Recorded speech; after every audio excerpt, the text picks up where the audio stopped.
Welcome back, movie fans. In a village where death is sacred, one woman inherits her family's duty as a corpse washer.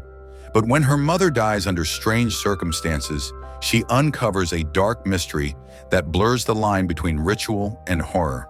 The film opens with Sidi, a woman in her late 40s, whose weathered hands and steady gaze reflect years of tending to the dead. And her daughter Lela, a young woman in her mid-20s, whose eyes betray a mix of duty and dread. They are morticians in this village, a role passed down through generations, carrying both honor and burden. As the scene begins, they kneel beside a dead woman's body laid out on a wooden table in a dimly lit room. The woman's body is marred by strange, jagged cuts that snake across her arms and legs like cruel signatures of violence. Layla's hands tremble as she dips a cloth into a bowl of water, her breath shallow. She is scared not just of the task, but of the eerie marks that seem to whisper of something unnatural. A strange thing happens. The dead woman's eyes snap open, their milky gaze locking onto Lela, who gasps and drops the cloth. The scene cuts abruptly, pulling us back to a brighter moment days earlier. The village is alive with laughter and music at Mrs. Zeta's house, where she hosts a birthday party for her young son. The house is a modest structure of wood and stone, its walls adorned with woven tapestries and faded photographs. Children run through the courtyard, chasing each other with sticky fingers, clutching sweets while adults gather in clusters. Their voices a low hum of gossip and nostalgia. Sidi and her friends, a group of women bound by shared loss, arrive at the party. Their faces are lined with worry, their smiles forced. All are widows, their husbands having left them for reasons whispered but never spoken aloud except for Terry, a sharp-tongued, unmarried woman in her 30s. Lela watches her mother, her heart heavy. The party ends and they return home. Layla's dislike of their work as morticians gnaws at her. She dreams of becoming a makeup artist, transforming faces with color, and life not preparing them for burial.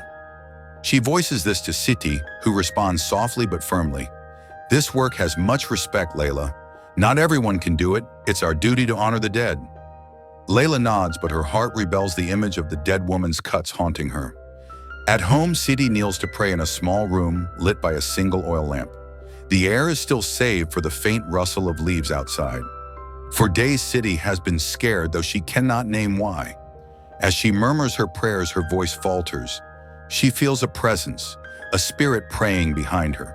Its breath cold on her neck. Her hands grip the prayer mat, her knuckles white. She finishes in fear, her heart pounding. The village loudspeaker crackles, announcing Mrs. Ida's sudden death, a friend who was at the party hours ago. Sidi rises, her face pale, and prepares to wash Ida's body. Lela stays home, her mind still on the open-eyed corpse. Sidi arrives at Ida's house, a low building with a sagging roof. The room is crowded with mourners, their sobs filling the air. Ida's body lies on a mat, her face and body covered in bloodstains, as if someone beat her savagely. Blood stains her clothes, bedsheet, and floor. A grim map of violence. Sidi washes Ida with care, her hands steady despite the horror. Her mind races, wondering what could cause such wounds. She returns home where Lela and her younger brother Arif, a lanky teenager with a quiet demeanor, struggle to fix a leak in the roof. Water drips onto the floor, pooling like the blood. Sidi saw Lela. Notices Sidi's worry, her hands shaking as she burns Ida's clothes in a small fire outside. Lela asks, "Mom, what are you doing?" Sidi replies, "Dead people's things must be burned. It's our way." Lela nods, saying, "Okay, you go inside, I'll finish." As she burns the clothes, she finds a torn photograph among them, showing Sidi standing with Ida and other friends, their faces somber. The discovery unsettles her. That night, strange things plague Sidi. She lies in bed, the darkness pressing in. She thinks Lela is beside her and asks, "Did you close the door?" She turns, but no one is there, her heart racing with fear. Lela enters and asks, "What happened, Mom?" But Sidi hides her fear, shaking her head. Later in the bathroom, Sidi sees her own ghostly reflection in the mirror, its eyes hollow. She screams, a sound echoing in the silent house. Everyone is asleep, so she returns to bed. Her mind clouded, in the middle of the night, a massive shadow enters her room, its form towering and menacing. It seems alive, a frightening entity. As it moves closer, City wakes her eyes wide. Before she can react, the shadow grabs her throat, its grip cold and unyielding. The scene cuts. Morning dawns and Lela wakes to a nightmare. She finds City dead, her body twisted in a pool of blood, the room reeking of death. The shadow's work has claimed her mother. Lela and Arif are shattered, their grief a heavy weight. With no other mortician in the village, Lela must wash City's body, a task that breaks her heart. She prepares in a small room, the air thick with sorrow. As she pours water, City's eyes open, staring blankly. Lela stays calm, whispering, "Accept your death. Mom, you are dead. Close your eyes." She closes City's eyes, her hands trembling. When she washes again, City's mouth opens, revealing a sharp wire inside. Lela pulls it out, confused by its presence. She keeps the wire, unable to burn her mother's belongings.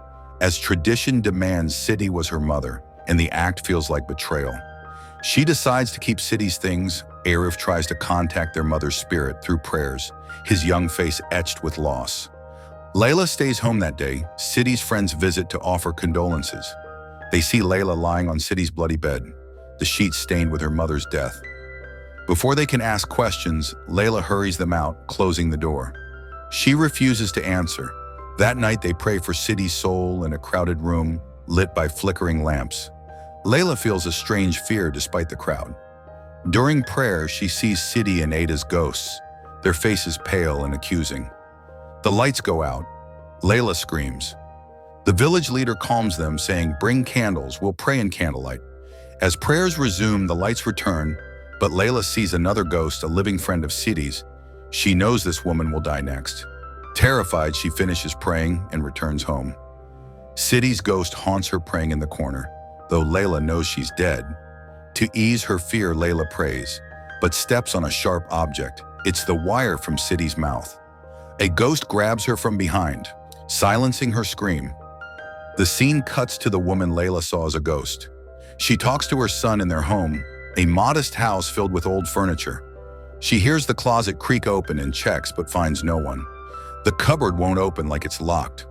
When she walks away, it opens alone, startling her. Her son watches from outside. She opens the cupboard and sorts clothes. Two ghostly hands emerge and strangle her. She dies in agony, blood spilling from her mouth like City and Aida. Her son witnesses the horror. The police arrive after 3 deaths in 3 days, noting the women were close friends. They suspect a secret behind the deaths, needing investigation. The son refuses, saying, "I saw her die." Nothing was abnormal to complain about. He asked for Lela to wash his mother and bury her. Lela is at home, sleeping exhausted. She doesn't want to wash the woman despite villagers' pleas.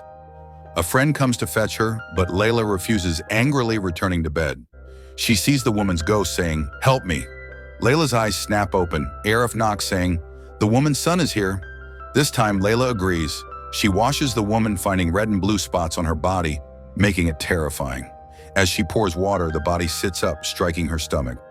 Lela, terrified, lays it back and finds a large, sharp wire in the stomach, like City's. She removes it and continues washing, but the eyes keep opening. The woman's voice echoes, "Help me, help me." Lela knows these 3 deaths have a cause. She visits the son, telling him the deaths aren't normal. He agrees, saying, "I saw my mom die. 2 hands came from the cupboard." He names Noor, linking her to the deaths. He shows a photo of Noor with City, Ada, and friends. Lela realizes Noor is connected, but wonders how, since Noor died long ago. She digs Ida's grave, the first death washed by City. She finds a wire in Aida's foot, like City's mouth, and the other woman's stomach, confirming the link. Dead bodies appear around her, terrifying her. She flees, leaving the grave open. The village hears of Aida's desecrated grave. Lela searches Aida's house for clues about Noor, finding photos of Noor. With the group, Terry arrives, asks about Noor, screams, "Noor was evil, don't think about her," and scratches her face before running off. Terry returns later, unaware of the event, suggesting it was a ghost or illusion. At home, Arif finds the grave-digging tool and scolds Lela, saying, "You shouldn't have done this." Lela shows the wires from City, Ada, and the friend, saying, These are connected. The deaths are linked. I believe it's a curse. Terry overhears and tells the village. Women fear a curse is killing them, tied to Noor. They learn Noor lived alone after her husband's death and attracted men, leading to her expulsion. Rita, a friend, says the men are to blame. Not Noor. Lela confronts Terry for spreading the rumor. A police officer interrupts, saying, Noor was killed years ago. She's not linked. These deaths are suspicious. Report any findings to us. Terry worsens, possessed by Noor's spirit, or the dead women's Noor, says, they accused me of stealing husbands. I didn't. Lela sees the dead women's ghosts, blaming Noor, still confused. Lela returns home collecting Noor's photos and wires. Arif forbids her, but she says, I won't stop. Someone killed my mother. That night, the shadow strangles Lela. At her funeral, she wakes. It was a dream. She visits a friend's house, finding photos and hair under a tile, suggesting magic. She realizes Rita is Noor's daughter. At Terry's house, Lela sees bones of the dead women and another unknown victim. She finds the woman's body with a wire emerging. Lela hallucinates the wire attacking her and collapses, shaking. The police find her, but she recovers. The crowd gathers, and Rita tells the officer she's Noor's daughter and curses the women. Rita hugs Lela, saying, it's their sin, don't take it, and leaves. The women feel pain like they're cursed and blame Rita. They drag Rita from her house. Rita screams, you're punished for hurting my mom. A flashback shows City Ada and friends blaming Noor for their husbands leaving. They tied her with wires, tortured and killed her. Noor's spirit marks her killers with wires. Rita says, I couldn't avenge my mom, she did. The women kill Rita. Lela, urged by City's ghost, tries to stop them, but they attack her.